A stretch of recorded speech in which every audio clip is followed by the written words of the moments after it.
Welcome to the Councils of Real Estate's Top 10 in 10 podcast series. In these 10-minute episodes, we'll discuss one of the prevailing 2024 top 10 issues affecting real estate. I'm your host, Anthony DellaPelle, Global Chair of the Councils of Real Estate and a partner and shareholder in the law firm of McCurdy, Riskin, Olson, and DellaPelle in New Jersey. The Councils of Real Estate are trusted advisors finding solutions to complex real estate challenges. Experienced, innovative, and credentialed problem solvers, counselors reside in 22 countries, practice in many more, and offer expertise in 60 real estate disciplines across all asset classes. Each has earned the prestigious CRE designation.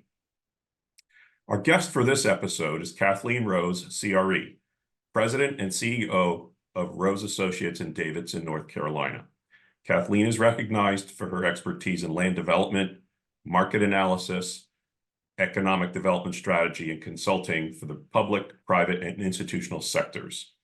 Kathleen was the subject matter expert for the number 5 issue in the compilation of the Counselor's 2024 Top 10 Issues Affecting Real Estate. That issue is the labor shortage. Where have all the workers gone? To review all the issues in this year's report, visit cre.org/top10. Welcome, Kathleen. Pleasure to have you. Good to see you. Nice to see you as well. Well, I'm just going to jump right in. I have a few questions for you. Okay. Let's start with this. U.S. employers added 216,000 jobs in December, surpassing the expectations of most economists. Yet the labor force contracted by nearly 700,000 workers in the same period. Why the dichotomy? Well, it's interesting. It's important to note that the dichotomy between the increase in jobs and the decrease in the labor participation rate is not uncommon. And it's actually been contracting since the working age population. So the labor force participation is the working age population that's either employed or looking for employment. And that's been really shrinking since the 70s in terms of where it is right now. And the trend is really a lot has to do with what we call the Great Resignation during the pandemic and all the things that followed that. So folks that are not in the labor force, that also includes a number of things like those that are retiring. And, we've all heard about our aging population, and folks are on that end of the spectrum in terms of retirement age, or they're unable to work, or they're in school. Or another big factor that's really occurred is folks leaving the workforce due to childcare or elder care issues. So that has an important factor. So it's important to look not only at employment and unemployment rates, but the jobs added to the workforce. And it just depends on what sector you're talking about. So what we saw was added jobs, but it was only in certain sectors. And I'll get into that in a little bit. But the labor force shrunk in a lot of the same sectors where we're now seeing the growth happening. So we have to look at the overall trends in terms of where labor is growing and shrinking versus unemployment or employment rates. Where would you say that it's growing and where is it shrinking? Well, what we found was, for example, in the most recent labor participation reports we had for layoffs, the biggest was in professional and business services. And of course, we found that in the tech sector. That had the biggest impact, really, because we saw about 120,000 people dismissed from jobs at Meta, Amazon, Netflix, etc. So the biggest one has been the tech sector, and that's in the professional and business services sector in terms of the industry. It's interesting to hear you talk about the Great Resignation, because you can drive around any city, and at least in this country, and see that the buildings aren't being used the way that they were 10, 15, 20 years ago. We know that, right? We have our own experiences about that.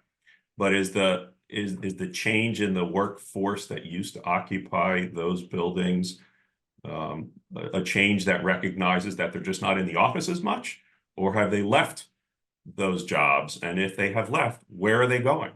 They're not all Right. retiring. They're not all going to take care of a child or an elderly parent. They're not all living off of Social Security or other means. So it just seems to me that if there are less people in certain sectors of the economy, they have to end up somewhere, and I'm just not sure where that is. Yeah.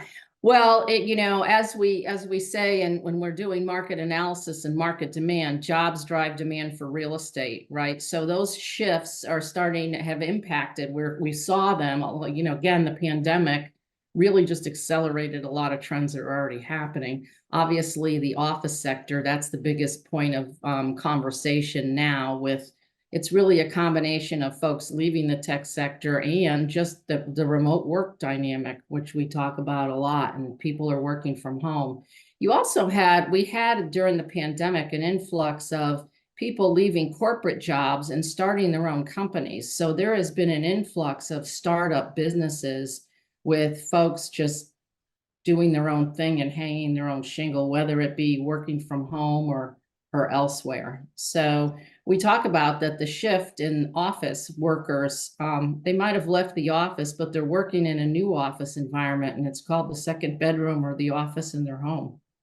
Yeah, it's interesting because, we know that labor markets will often lag the economy. And we've seen layoff announcements in different businesses and different sectors, including tech, where there's growth, right? Which doesn't seem like it makes sense. But I'm just curious if you have any thoughts as to what the downstream implications are of the changes in the labor market for real estate. You mentioned office. We all know that there are record vacancies around the country in office properties, and there's a transformation of that asset class that's occurring now and maybe had just started. Any other thoughts as to the implications on the real estate market? Yeah, well, some of the other, the most recent JOLT report that was for December or November release, that was released in December, that's the Bureau of Labor Statistics. That's their job opening and labor turnover report. And as mentioned, the number one was in terms of layoffs and discharges was in that professional business service, as we mentioned with tech.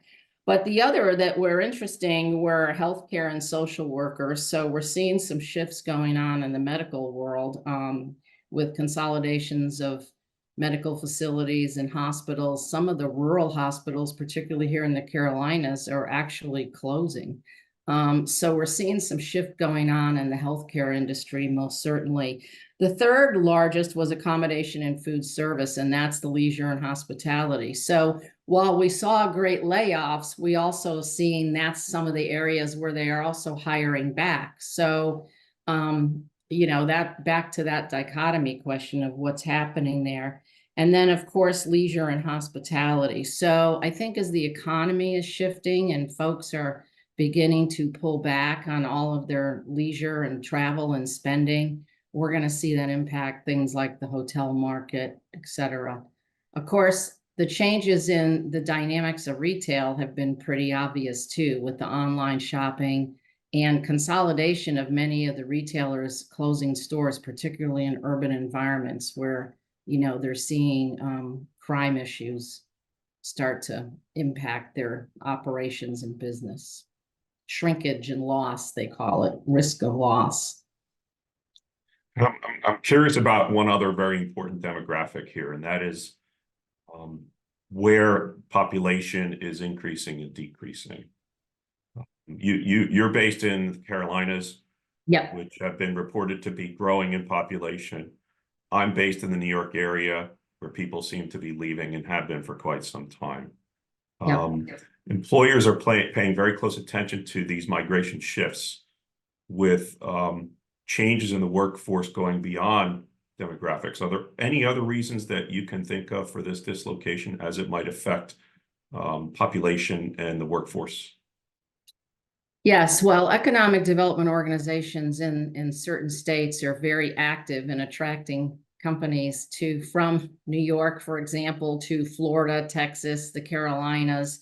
And a lot of that has to do with really a combination of things, Tony. It's a combination of the economies, obviously, states that are, in terms of labor, they're non-union labor organizations. So that is impacting some of the transfers and relocations of companies, tax base and lower tax, corporate tax, et cetera. So it's really about cost. And the other piece is housing affordability, because many folks have moved and shifted from, high tax and high cost burden states to lower cost ones. But of course, now the impact of that is you add so much demand to an area. Now we're seeing those costs rise in the Carolinas, for example, and in Florida. So it's interesting to see what's happening in terms of, the shift. Zillow just came out with a report that, certainly had the hottest housing markets in the Carolinas, Florida, Texas, but also Buffalo, New York, which is interesting because everybody said, what's going on there? Well, they're incentivizing people to come and to work in that market, and they're trying to do, new hubs in terms of technology and other sectors. So it's the states and the areas that are really aggressive in terms of, their economic development strategies and incentives to lure companies to other states. And of course, where the jobs go, the people go. United Van Lines also puts together they just came out with their annual mover study on January 2nd. And again, folks are moving eastbound and southbound from the two coasts into the center of the country and then down to the south. So it's an interesting report you should take a peek at. I would love to. And one of the things that really is of interest to me is how the infrastructure keeps up with these population changes, because if people are really moving to the southeast or to other states where there's a great population growth, there needs to be transportation means for those people, whether it be roads or public transportation. The schools need to accommodate school children, because the people who are moving for jobs may be people with young families. There need to be municipal, local, regional services provided that haven't been ready for a larger population base and can't just snap their fingers and have all that happen. So it will be really interesting to see how these changes in population, because of the job markets, may cause other things to change as well. Sure. So, all right. Well, Kathleen, thank you so much. We're grateful for your knowledge and contributions to this year's top 10 issues affecting the real estate report. It's no secret that jobs drive demand for real estate, and populations often shift to where the jobs are located. Join us next time for another discussion on one of the top 10 issues affecting real estate. I'm Anthony DellaPelle. On behalf of the Councils of Real Estate, thank you for joining us for this episode of the Top 10 in 10. Thanks. Thank you.